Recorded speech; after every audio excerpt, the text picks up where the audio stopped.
मेरे पास है hero MotoCorp की most popular Splendor BS6 economy segment की यह बेस्ट बाइक है। और आज की इस वीडियो में सिर्फ नॉर्मल नहीं, एज अ ट्रेनिंग वीडियो आपको समझाने वाले हैं। और एक वीडियो में पूरे सारी चीज़ों को एक्सप्लेन करना यह पॉसिबल नहीं है, इसलिए हम लोग क्या करेंगे, इसके 5 ऐसे पार्ट्स बनाएंगे और 5 ऐसे अलग अलग पार्ट में अलग अलग चीज़ों के बारे में समझेंगे। तो आज की इस वीडियो में 2 चीज़ों को कवर करने वाले हैं। पहला है हमारा फ्यूल पंप और दूसरा है हमारा CKP। दोनों का कोड मैं शेयर करूंगा इस PDF के थ्रू। और यहाँ पे मैं कोशिश कर रहा हूँ कि आपको दिखे FI यानी फ्यूल इंजेक्शन सिस्टम वाली गाड़ी है। और आने वाले समय में आपके पास कोई भी ऐसी बड़ी समस्या हो, चाहे वो E20 वाली गाड़ी हो या फेज 2 से पहले वाली गाड़ी हो, BS6 की गाड़ी होनी चाहिए। तो उसका आपको ये कंप्लीट ट्रेनिंग सेशन जो हम लोग का होने वाला है 5 पार्ट का, उसमें आपको पूरी डिटेल दे दूंगा, ताकि कभी भी आपके पास स्प्लेंडर आए तो यूं चुटकियों में आप सोल्यूशन निकाल सकें, सिर्फ ये PDF से और हमारे वीडियो के मदद से। और अगर आप सभी का वीडियो में अच्छा रिस्पांस रहा, आप लोगों ने अच्छे से कमेंट किया, तो मैं क्या करूंगा, हीरो के जितने भी सेगमेंट की गाड़ियां हैं, जैसे super Splendor, glamour, extreme, XPulse, passion, सभी का अलग अलग, और उसी तरह से इसके स्कूटर का अलग अलग वीडियोज लाऊंगा, अगर आपने सही रिस्पॉन्स दिया तो। क्योंकि ट्रेनिंग वीडियो में क्या है कि PDF की मदद से पूरी डिटेल आपके साथ शेयर करेंगे। तो चलिए बिना टाइम वेस्ट के वीडियो को शुरू करते हैं और आपको ले आते हैं गाड़ी की साइड से और आपको दिखाते हैं इसका टेस्टिंग मेथड। जैसा कि मैंने बताया 5 पार्ट में इसको कवर करेंगे, एक वीडियो में पूरा बता देना पॉसिबल होता ही नहीं है, इसलिए अलग अलग पार्ट में अलग अलग चीज़ों के बारे में जानेंगे। तो इस पार्ट में क्या सीख रहे हैं, फ्यूल पंप की टेस्टिंग और इसके CKP की टेस्टिंग। चलिए वीडियो को शुरू करते हैं, बने रहें और प्लीज चैनल को सब्सक्राइब करके बने रहिएगा वीडियो में, ताकि रेगुलर इन्फॉर्मेशन 5 पार्ट को आपका मिल सके। यहाँ से हमारे मैकेनिक भाइयों की ट्रेनिंग शुरू होती है। जो इस पूरे ट्रेनिंग को अटेंड कर लिया वो एक मास्टर एक्सपर्ट बन जाएगा स्प्लेंडर BS6 की टेस्टिंग को लेकर। क्योंकि ये जो ट्रेनिंग हमारी होती है बिल्कुल मुफ्त, एक भी रुपये चार्जेस नहीं करता हूँ मैं इस चीज़ को लेकर। आप देखें, मैं वीडियोज़ के थ्रू ही ट्रेनिंग देता हूँ और ये सारी चीज़ें सिर्फ हमारे आफ्टर मार्केट मैकेनिक भाइयों के लिए है, जो कहीं से ट्रेनिंग अटेंड कर पाता ही नहीं है। क्योंकि जो भी सर्विस सेंटर के रहेंगे एक्सपर्ट, उनको तो time to time company recommended training दी जाती है, बट हमारे मैकेनिक के लिए कुछ नहीं हो पाता है। तो मैं उसके लिए क्या लेकर आया हूँ, आप देखें, Splendor BS6 programme and FI testing. मैं क्लियर कर दूं, Splendor BS6 programme and FI testing. ये क्लियर समझ में आ गया आपको। अब अभी मैं क्या चेक किया हूँ आपको पता होगा, मैं चेक कर रहा हूँ फ्यूल पंप और साथ ही चेक कर रहा हूँ क्रैंक पोजीशन सेंसर यानी CPS। ये चीज़ मैं चेक कर रहा हूँ अभी। बाकी मेरे पास टेस्टिंग के लिए बहुत सारी चीज़ें हैं, जैसे यहाँ पे देखें VCI not respond, ECU power ground, map sensor, intake air temperature sensor. इसी प्रकार से मेरे पास बहुत सारी चीज़ें हैं चेक करने को लेकर। बट हम लोग क्या करेंगे, स्टेप बाय स्टेप समझेंगे, एक एक पार्ट में समझेंगे, ताकि क्लियर सारी चीज़ें समझ में आ सके। तो अभी हम लोग क्या चीज़ चेक करने वाले हैं, इस चीज़ को चेक करने वाले हैं। तो एक चीज़ आप ध्यान में रखिए, जो मैं बताने वाला हूँ, जो ये सीख लिया, समझ लिया, वो आसानी से एक परफेक्ट एक्सपर्ट बन गया। सबसे पहले आप देखें, जब भी आप इसके अंदर कनेक्शन करेंगे OBD स्कैनर का, तो अगर आपको ये कोड दिखता है P0230, याद रखें DTC क्या रहेगा, P0230, तो ये कोड है इसका फ्यूल पंप का। फ्यूल पंप का कोड है P0203। और साथ ही साथ अगर देखें DTC P0335, ये इसका है क्रैंकशाफ्ट पोजीशन सेंसर का। अब देखें यहाँ पे किस टाइप से है, sensor type, test type, multimeter, यहाँ पे probe setting, multimeter red probe, multimeter black probe, test result, और यहाँ पे एक्शन टू बी टेकन। ये कंपनी रिकमेंडेड ऑफिशियल PDF है। चलिए मैं इसकी टेस्टिंग का मेथड आपको बता देता हूँ, कैसे कैसे चेक करना है। और इससे ज़्यादा डिटेल आज तक किसी ने ना दिया होगा, ना कोई दे पाएगा। तो इसलिए चैनल को सब्सक्राइब जरूर से जरूर कर ले।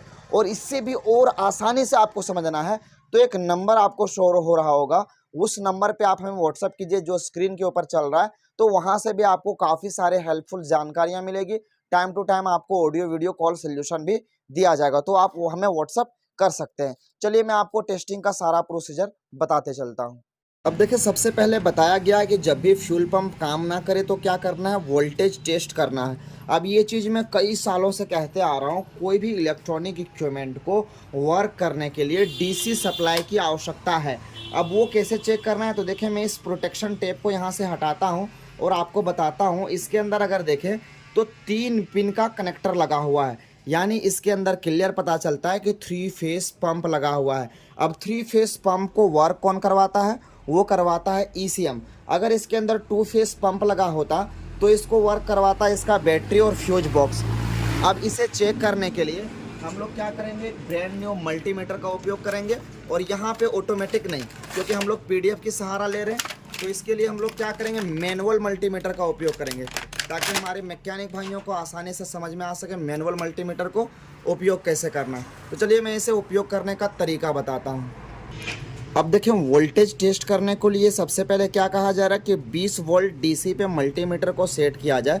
तो मैं क्या करूँगा, इसे 20 वोल्ट डीसी पे सेट कर दूँ। मीटर को 20 वोल्ट डीसी पे सेट करने के बाद सबसे पहले यहाँ पे कलर कोड भी मेंशन कर दिया गया है और काफ़ी बेहतरीन तरीके से बताया गया कि फ्यूल पंप के तीनों कनेक्टर के अंदर जो वायर रहेंगे आपका ब्राउन ब्लू, ब्राउन येलो और ब्राउन वाइट कलर का जो वायर रहेगा, उसमें से एक जो मल्टीमीटर का ब्लैक प्रोब रहेगा, ये देखें ब्लैक प्रोब रहेगा, उसे ग्राउंड में ऐड करेंगे। रेड प्रोब रहेगा, उसे ब्लू में ऐड करेंगे।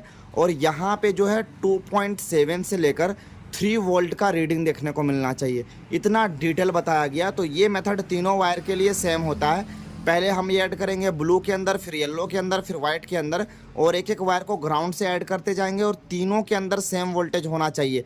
यानी एक के अंदर 2.7 वोल्ट का मिला, दूसरे के अंदर वोल्टेज ब्लैंक है, तो ईसीएम ख़राब हो सकता है या वायरिंग ख़राब हो सकता है।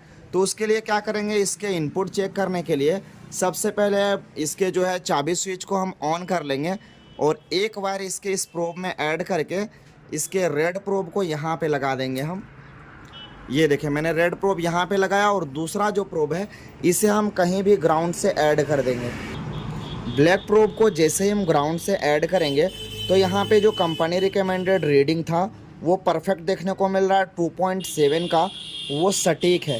तो क्या कहा गया कि 2.7 से लेकर 3 वोल्ट का रीडिंग होना चाहिए। तो पहले वायर में एकदम करेक्ट है, जो वायर हमारा ब्राउन प्लस ब्लू कलर का है। अब दूसरे वायर में चेक करेंगे जो ब्राउन प्लस येलो कलर का रहेगा, फिर तीसरे वायर में चेक करेंगे ब्राउन प्लस वाइट में, और तीनों के अंदर सेम इसी तरह से कनेक्शन आपको देखने को मिलना चाहिए फ्यूल पंप के लिए। अभी इसके हम दूसरे वायर में इसके वायर को शिफ्ट कर देते हैं ताकि हम तीनों में इसी तरह से स्टेप बाय स्टेप चेक कर सके।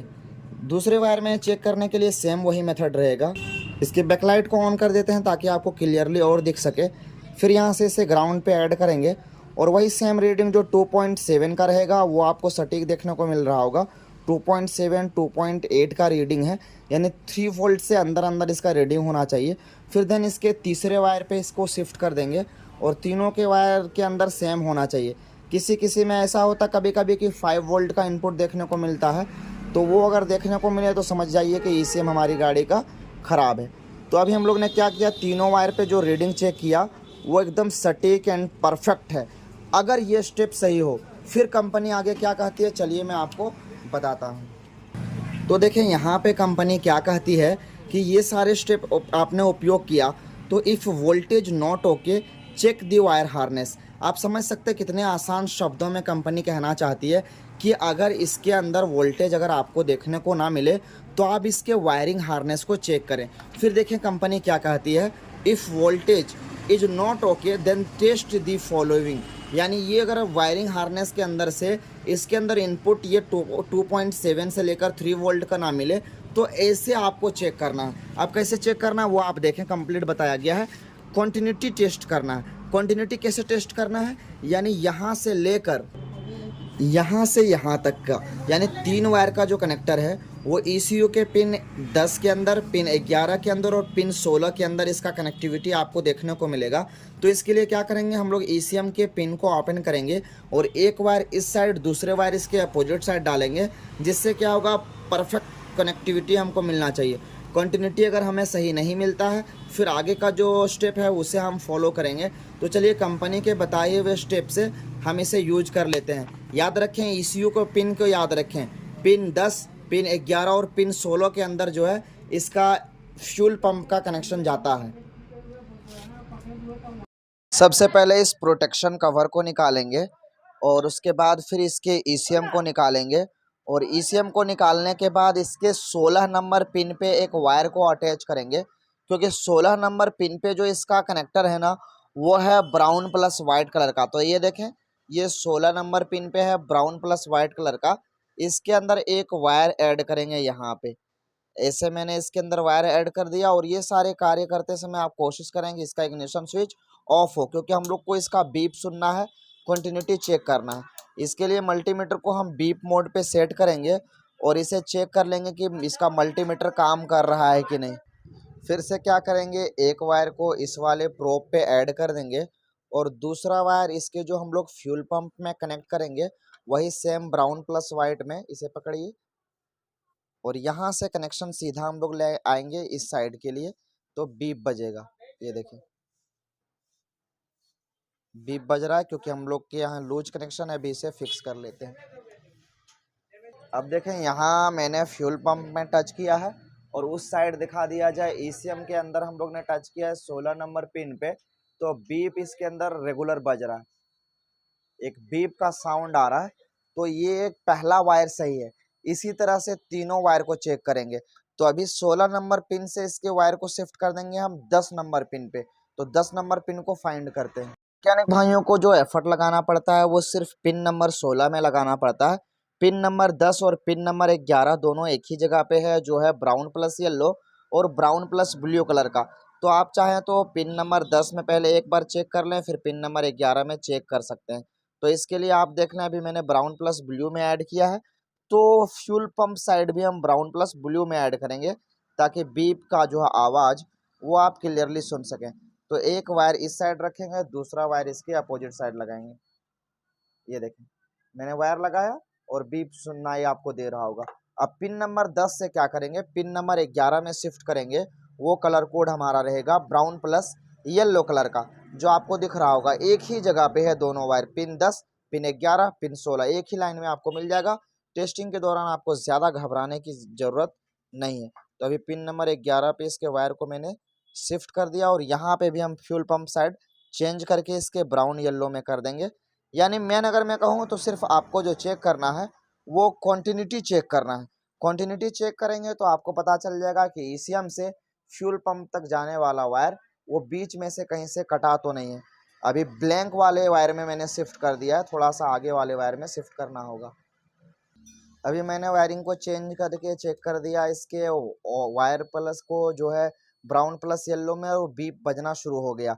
अब देखें ये टेस्टिंग के बाद कंपनी क्या कहती है, एकदम आसान शब्दों में आपको समझा देता हूँ। देखिए, ये कंटिन्यूटी चेक करने के बाद आपको कंपनी कहती है कंटिन्यूटी चेक करने के बाद, if okay replace fuel pump और ECU, if any one reading is not okay repair और रिप्लेस वायरिंग हार्नेस। आप समझिए यहाँ पे क्या कह रही है कंपनी, कि अगर कंटिन्यूटी सही है, यानी तीनों वायर में 1 2 3 वायर में कंटिन्यूटी सही आ रहा है, तो उस केस में अगर पंप नहीं चलता है तो आप पंप को चेंज कीजिए या ECU को चेंज कीजिए। क्लियर, पंप या ECU को रिप्लेस करना है। और अगर रीडिंग नॉट ओके है, यानी बीप नहीं बजता है, तो रिपेयर और रिप्लेस वायरिंग हार्नेस। अब यहाँ पे बहुत सारे मैकेनिक भाई कंफ्यूज हो जाते हैं कि BS6 गाड़ियों का जो वायरिंग रिपेयर नहीं किया जा सकता, टेपिंग नहीं किया जा सकता। तो कंपनी कह रही है कि अगर एक आध वायर टूटता है कनेक्टिविटी का इसका, तो आप उसे रिपेयर कर सकते हैं और नहीं तो रिप्लेस कीजिए। यानी रीडिंग सही आ रहा हो और पंप ना चले तो पंप खराब हो सकता है या ECU खराब हो सकता है, और रीडिंग एकदम नहीं जा रहा हो, बीच में से वायर कटा हो सकता है इसलिए बीप नहीं बज रहा है, तो वायरिंग को रिपेयर कीजिए या रिप्लेस कीजिए। तो ये है इसका फर्स्ट स्टेप, इसका P0230 का, यानी फ्यूल पंप के टेस्टिंग का। और अगर तीसरे स्टेप की ओर हम लोग बढ़ें तो यहाँ पे हम लोग अभी चेक करेंगे P0335, यानी इसे चेक करने वाले हैं इसका क्रैंक पोजीशन सेंसर को, जिसे आप CAS कह सकते हैं, CKP कह सकते हैं, या पिकअप कॉइल चेक कर सकते हैं। क्योंकि एक पार्ट में मैंने बताया कि 2 चीज़ों को कवर करेंगे, फिर देन आगे की वीडियो में आगे की चीज़ों के बारे में बात करेंगे। भी ये कोड आपको दिखता है क्रैंक पोजीशन सेंसर का, तो एक चीज़ आप चेक कर ले, रेजिस्टेंस टेस्ट करना होगा आपको। इसके लिए मल्टीमीटर को हम क्या करेंगे 2000 ओहम पे सेट करेंगे, 2000 पे। और सीकेपी सेंसर का जो है ब्लू येलो और वाइट येलो, ये दो कलर कोड को हम चेक करेंगे। इसके अंदर जो रीडिंग आना चाहिए वो 50 से 200 ओहम का होना चाहिए। बाकी इधर इसका डिस्क्रिप्शन लिखा हुआ है, बट मैं नॉर्मल शब्दों में, क्योंकि हर जगह पे पीडीएफ और बुक भी काम नहीं आता, कहीं कहीं अपना दिमाग भी लगाना पड़ता है। तो पहले चीज़ आप देख लें कि अगर जब भी सीकेपी सेंसर का, और BS6 के स्प्लेंडर में तो ये एकदम आम बात हो जाती है कि जब भी देखें कोई भी अगर टेस्टिंग मेथड की ज़रूरत पड़े तो सीकेपी का एरर आता ही आता है। जब भी गाड़ी मिसिंग करती है, कुछ किलोमीटर तक चलती है, तो ऑटोमेटिकली ये प्रॉब्लम आ जाता है। और जिस हिसाब से मैं गाड़ी दिखा रहा हूँ ना, ये पूरी गाड़ी अनटचड है, यानी कंपनी फिटेड है। मैं फर्स्ट टाइम इसकी टेस्टिंग मेथड का उपयोग कर रहा हूँ। तो अभी मैं क्या करूँगा, इसका ये देखें, ये वायर को मैंने ओपन कर लिया जो कंपनी खुद कर रही है, ब्लू येलो और वाइट येलो कलर का वायर। अब इसको चेक करने के लिए हम क्या करेंगे, मल्टीमीटर को 2000 ओहम पे शिफ्ट कर देंगे। यहाँ पे देखें 2K 2000 पे, और दोनों प्रोब को मैं लगा देता हूँ इसके। वैसे चाहें तो 200 पे भी हम चेक कर सकते हैं, बट कंपनी कह रही तो मानना पड़ेगा।